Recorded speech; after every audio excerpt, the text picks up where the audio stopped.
Okay, it's time. So they're being a bit silly in the fact that now all the like banner animations are red. But yeah, we got confirmation that we're gonna be getting the Despair, Fauna, and Witch Queen. We're gonna go over the animations, then just talk a bit more about their kits. But this is good. This is very good. So we'll start with this because this is season 6. So we got some of their animations, which I want to say they look great. They look great. We just didn't get any single promotion for their like kits or gameplay at all. We don't know anything about their kits. We don't know anything really. So it's like kind of it sucks. So this is her intro, right? Now this is Magna's intro. Looks pretty good. I do like it. I do like it. Then I don't know, like this is probably the like skill two, one or the other. But overall the like theme or like aesthetic of this season does look very good. I do like it. I like the kind of glitching effect. So we'll have to see. I'm a bit interested in how they're gonna go about the units. I hope it's the same as the leaks. That would be the best case scenario. So now we're gonna get into probably the best animations in the game. Probably. So this is the Despair Fauna. So like obviously they're doing a second version for every midnight sun with the third eye. So it's the full dragon now. It's not a baby dragon. It's actual salamander, right? And it looks really fucking good. Like really fucking good. Best intro in the game. Like holy shit, this is insane. Takes more than the whole screen. Like shit. Okay. And then this is Witch Queens, which I think I'd rather hers over Fauna's, honestly. Like, the blood effects on this is clean as hell. Like, look at that. And then this intro, peak, bro, peak. With the crows, looks really good. Oh, yeah, bro, look at that. Witch Queen intro is so clean. Hold on. Oh, my God. Peak. Absolutely amazing. So these are the three, or I guess four SSRs that are going to be coming this season, which is a pretty good roster. This is much better than any other pickup banners, and we could imagine these are not fest units because fest units seemingly come by ones. But we'll see when the game actually opens if there's Black Asta leaks. But considering we're getting Fauna and Witch Queen now, it means that Black Asta is 100% next. I'm just wondering what they're doing with Fonzel. Because if I scroll a bit up, I feel like I'm going to find it at some point. Am I? Let me see. In KRJP. No, oh, no. In, let me get out of that. I just want to see. In KR-JP, chapter 7, I think, chapter 8. Okay, so here, so chapter 8 is supposed to be the like Fonzel part, so I guess they're just skipping over that. I don't know, but anyway, these three units, let's go over their kits a bit. I went over previously Charlotte's and Magnus kit leaked in a previous video. But we're back here now with the other two. So I did this video before, but it was like 6 a.m. So I'm separating it basically into two. And that's just how we're going to go about it. So Witch Queen is pretty good. From what I've been seeing, she should be a debuffer, which, I mean, makes sense, right? Witch Queen, I would say that makes sense. So overall, I'm just going to go a bit quick on this because I'm trying to go back to sleep before the game opens. But basically, she's going to be a bleeding or DLT type of unit. She's going to give healing a bit to a defender. So she's very much about buffing defenders. Then she's going to AoE, put poison, bleed, and burn on all enemies, which is insane. And why this is good is that poison and bleed alone is 10% of their max HP, which is why, like, you can't stack poison and bleed, but if you could put both of them, then that's basically the same thing as stacking. Plus burn, which is going to be good for all the burn units, so 3 DLTs is nice. And then her ultimate is going to apply another bleed, grant lifesteal to all allies, which is pretty strong. In a way, it's healing. And then sets the HP of X allies with the highest defense to X% of max HP. So basically, I'm pretty sure healing defenders. Now, our passive is that if all allies are red, so she should be a red unit. Which red? Do we need a red debuffer? Let me see. In terms of red debuffer, the only one we have right now is Charlotte. So yes, I would say so. So if everyone's red, you get a Crimson Blood buff to defender allies at the beginning of battle. And that is basically that. If HP is equal to a lower than probably 30%, grants an immortality buff for X turns, which is pretty good.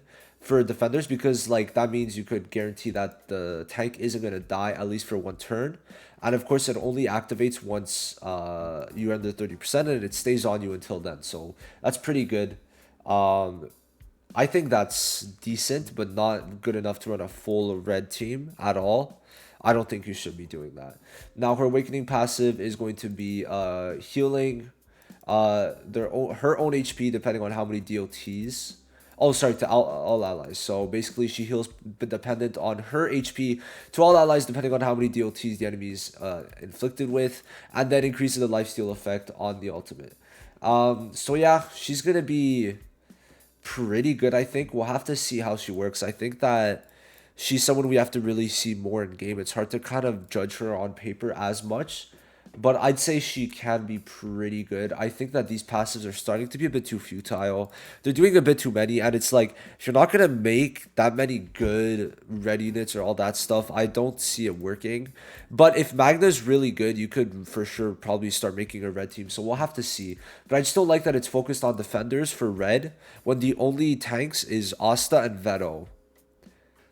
Like I don't for red obviously. So I just don't think it just doesn't make sense, which means they're probably gonna have to make a red tank very soon, which might mean Black Asta is gonna be red, or Season 7's gonna have a red tank. Or sorry, Black Asta is gonna be a red tank, or Season 7's gonna have a red tank. So we'll have to see how that works out. Now, FANA is the one I'd say people are more excited for, especially considering they're very much building off of the Burn team now. They gave us Fuego in Season 4, who, if anything, is skill page, which was much more helpful to Burn teams, where at max stoop, obviously it's very hard, but over time we might be able. There's a 100% chance to gain 25% increased damage per burn affecting the enemy, which means you could, depending on how it's worded, you could get either 75% or like up to like 300% increased damage, which is nice. Now, what she does, she has basically a stack on that she's going to be getting on her skill 1, skill 2, and then also going to be buffing her ultimate, where it's going to be hatred.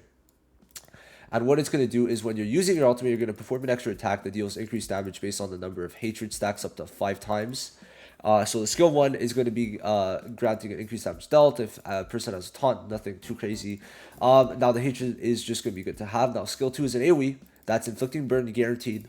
That's applying hatred stacks, hopefully like 2 or 3 would be good. But this burn is nice, and it being an AoE burn, it's going to be the first guaranteed AoE burn since Fuego and Leopold, so that's pretty good. First Fuego, the green Fuego. So I do like this. This is going to definitely help Magna and Charmy. More so, I mean, herself too, but we'll see. Maybe we'll probably be able to do a full burn team now. So then afterwards, the ult is dealing damage to all enemies, inflicts barrier removal on a random ally, which kind of sucks, but as long as it's not the DPS, it's fine. Then she performs an extra attack dealing damage equal to X% of attack and magic attack, and then for each hatred buff, it deals an extra attack to inflict damage equal to X% of attack and magic attack. I don't know if it's 2 extra attacks, or if this this part is just buffing this extra attack, because the way it says. Okay, so it's just it might be 2 extra attacks, which could be pretty interesting. Now this could sometimes be in your favor or not, because let's say you don't crit, well, you could maybe crit on the second hit, but let's say you do crit on the first hit, then it sucks that you might not crit on the second hit, where if this was all one, you would have like be doing more damage for the full crit, but let's say you don't crit, if these two were combined, then it would be less damage type thing. So having the 2 hits is probably better, because you have 2 more, you have like an extra chance to crit. Now she is for the green type for this, which honestly the way she has it is probably better if just we had more green units that were good. But okay, wait, let me see. So I feel like greens are in a pretty shit spot because there's no good oh well, she's a green DPS. Okay, well, I take it back. She might honestly save the green team, or just like greens in general. She's probably gonna be like top 5 easily. Like she might change the meta because she's green. AoE skill does another AoE ult that seems to be doing insane damage. Probably gonna do more damage than Noel's ult. So it's basically going to give status and with immunity to all allies for probably 1 turn if all allies are green, which is very good because you could apply her next to Radis, which means for 2 turns you are guaranteed to not be getting stunned. Because Radis also, his shield, well, his ultimate also applies a buff that does the status ailment, which stops any type of stuns, which is pretty good. Now, Charlotte's also green, so depending, they could maybe work very well together. But I'm very excited for this Fauna. It's looking pretty good. Now, our passive, other one is depending on how many, or if hatred stacks certain amount of times, max HP is set to X% and grants self an immortality buff for X turns, very good.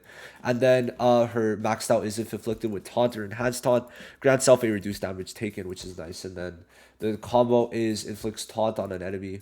And then Grimoire skill on skill 2, you might want to get her skill page, has a chance to inflict taunt on an enemy when she is an AoE, so that's very good. Then the passive is that if afflicted with taunt or enhanced taunt, chance to apply increased damage dealt. So we seem to be going towards a taunt meta. We'll have to see.